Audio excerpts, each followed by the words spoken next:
سیدنا سعد رضی اللہ تعالیٰ عنہ، آپ کی آزمائش اس طرح ہوئی کہ جب آپ مشرف و اسلام ہوئے، محبوب کریم علیہ الصلوۃ والسلام کے دامن سے وابستہ ہوئے، تو جب آپ کی ماں کو پتہ چلا تو وہ اپنے عقیدے میں بڑی متسلب تھی، اور ایمان قبول کرنا یا اپنی اولاد سے ایمان کی توقع کرنا اس کے وہم و گمان میں بھی نہیں تھا۔ جب اسے یہ پتا چلا کہ سیدنا سعد مسلمان ہو گئے ہیں، تو اب والدہ اور خاندان کی طرف سے جو پہلا حربہ آزمایا گیا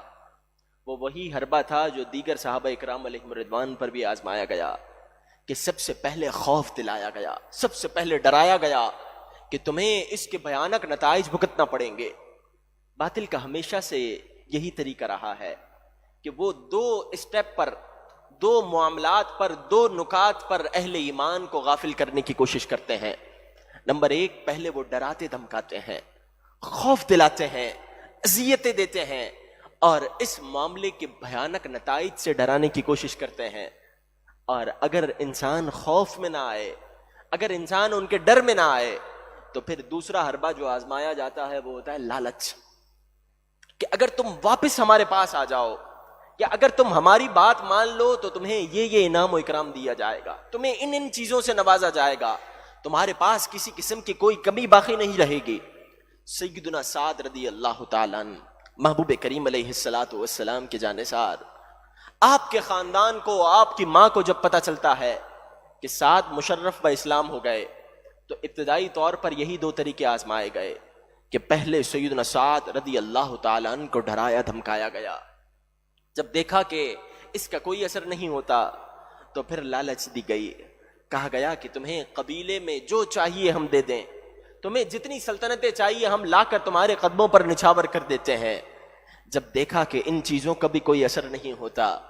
تو اب سیدنا سعد رضی اللہ تعالیٰ عنہ کے معاملے میں ایک تیسری آزمائش آئی، اور وہ تیسری آزمائش یہ تھی کہ آپ اپنی ماں سے بڑا پیار کرتے تھے،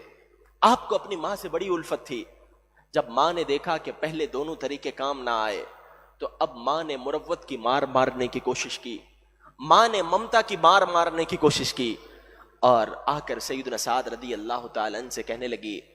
کہ تم نے جس دین کو اختیار کیا ہے، اگر تم اس دین کو نہیں چھوڑتے تو یاد رکھو کہ میں بھوک ہڑتال پر چلی جاؤں گی، میں کھانا پینا چھوڑ دوں گی، اور میں اپنے آپ کو دھوپ میں ڈال دوں گی، اور اسی طرح سسک سسک کر اپنی جان دے دوں گی، اور خاندان میں تمہیں کہیں منہ دکھانے کے قابل نہیں چھوڑوں گی، ہر شخص تمہیں ماں کا قاتل کہے گا، تم کہیں منہ دکھانے کے قابل نہیں بچو گے۔ سیدنا سعد رضی اللہ تعالیٰ عنہ اپنی ماں کی یہ بات سنتے ہیں، ماں بائیکاٹ پر چلی جاتی ہے، کھانا پینا ترک کر دیتی ہے، اور سارا دن دھوپ میں پڑی رہتی ہے۔ جب کچھ لمحات گزر جاتے ہیں، کچھ ایام گزر جاتے ہیں، لوگ کہتے ہیں کہ تیرے بیٹے پر تیری ان باتوں کا کوئی اثر نہیں ہونے والا، کیونکہ جس محبوب کریم علیہ الصلوۃ والسلام کے دامن سے وابستہ ہوا ہے، جب وہ کوئی ان کا کلام سن لیتا ہے تو ایک بار جب ان کی دامن میں آ جاتا ہے تو پھر نکل کر کہیں نہیں جاتا۔ تیرے بیٹے پر ان باتوں کا اثر نہیں ہوگا۔ کہا نہیں، ابھی ایک دن گزرا ہے، میرا بیٹا میری طرف ضرور دیکھے گا۔ کہا کہ جب ایک دن کے بعد دوسرا دن بھی گزر جاتا ہے، سیدنا سعد رضی اللہ تعالیٰ عنہ اپنی ماں کے پاس آتے ہیں، دل ہی دل میں ماں خوش ہوتی ہے کہ آخر کار میں اس طریقے پر کامیاب ہو گئی کہ جو طریقہ سب سے ہٹ کر ہے۔ سیدنا سعد رضی اللہ تعالیٰ عنہ جب اپنی ماں کے پاس آتے ہیں، دیکھتے ہیں کہ ماں پر بے ہوشی طاری ہے، اور وہ عجیب و غریب نیم غنودگی کے عالم میں ہے، کھانا پینا نہ ہونے کی وجہ سے وہ انتہائی کمزور ہو گئی ہے، دھوپ لگ لگ کر جلد سیاہ پڑ چکی ہے۔ آپ آ کر اپنی ماں سے کہتے ہیں، ماں کا دماغ یہ ہے، ماں یہ سمجھتی ہے کہ سیدنا سعد رضی اللہ تعالیٰ عنہ آ کر یہ کہیں گے کہ مجھ سے بڑی غلطی ہوئی، میں نے تجھے ناراض کیا، اب تیری رضا کے لیے مجھ سے جو بن پڑا وہ میں کروں گا۔ محترم اور پیارے بھائیوں، یہ اللہ تبارک و تعالیٰ کی طرف سے جسے انعام ہوتا ہے، محبوب کریم علیہ الصلوۃ والسلام کی نظر عنایت جس سے حاصل ہوتی ہے، پروردگار عالم انہیں پر اپنا خاص فضل و کرم فرماتا ہے۔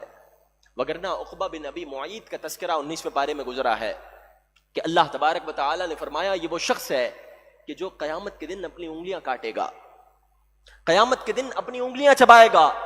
اور اس کا یہ انگلیاں چبانا حسرت کی وجہ سے ہوگا. پوچھا گیا اسے حسرت کس بات پر ہوگی؟ کہا اسے حسرت اس بات پر ہوگی کہ یہ کہے گا یا ویلتا لیتنی لم اتخذ فلانا خلیلا، ہائے میری بربادی، کاش میں فلاں کو دوست نہ بناتا. کہا کہ کیسی دوستی کی بات ہے؟ کہا کہ یہ عقبہ بن نبی معیط وہ شخص ہے کہ جس نے ظاہری طور پر کلمہ پڑھا، جو مسلمان ہونے کا دعویٰ کرنے لگا، لیکن جب اسے یہ پتا چلا کہ مسلمان ہونے کی وجہ سے اس کا دوست اس سے ناراض ہو گیا ہے، تو یہ اپنے دوست کی رضا کی خاطر جو اس نے دعویٰ ایمان کیا تھا وہ اس دعویٰ ایمان سے پھر گیا. رب العالمین کی اگر عنایت نہ ہو، اللہ تبارک و تعالی کی طرف سے اگر انتخاب نہ ہو، تو بعض اوقات دوستی کے دباؤ پر بھی انسان پھسل جاتا ہے. اور اگر رب العالمین کی طرف سے انتخاب ہو تو ماں کی ممتا بھی کچھ نہیں بگاڑ سکتے. سیدنا سعد رضی اللہ تعالیٰ عنہ کہتے ہیں ما ترکت دینی ھذا لشیء فکلی ان شئت او لا تأکلی، میں کسی بھی قیمت پر اپنے محبوب کریم علیہ الصلوۃ والسلام کا دامن نہیں چھوڑنے والا. تجھے کھانا ہو تو کھا، تجھے نہ کھانا ہو تو نہ کھا، یہ تو تیری ایک جان ہے. اے ماں اگر تیری 100 جانیں ہوں اور ہر جان سسک سسک کر مر جائے، اس کے باوجود بھی میں اپنے محبوب کا دامن چھوڑنے والا نہیں ہوں. جب سیدنا سعد رضی اللہ تعالیٰ عنہ اپنا یہ فیصلہ سناتے ہیں تو پھر سعد کی تعریف میں کلام مجید فرقان حمید کی آیات کا نزول ہو جاتا ہے. اسلام نے ایک معیار مقرر کیا ہے محترم اور پیارے بھائیوں. والدین کے حقوق اسلام نے بیان کیے، والدین کی محبتیں اسلام نے بیان کی، حقوق العباد کا درس اسلام نے دیا، دوستی کے رشتوں کو پامال نہ کرنے کا درس اسلام نے دیا. لیکن اسلام نے اپنی حدود بھی رکھی ہیں کہ اگر تمہارے چاہے جتنے بھی قریبی ہوں، اگر وہ اسلام کی حدود کو پامال کرنا چاہتے ہیں، اگر وہ ان حدود کو کراس کرنا چاہتے ہیں، تو اب تمہیں رب اور رب کے محبوب کی ماننی ہے.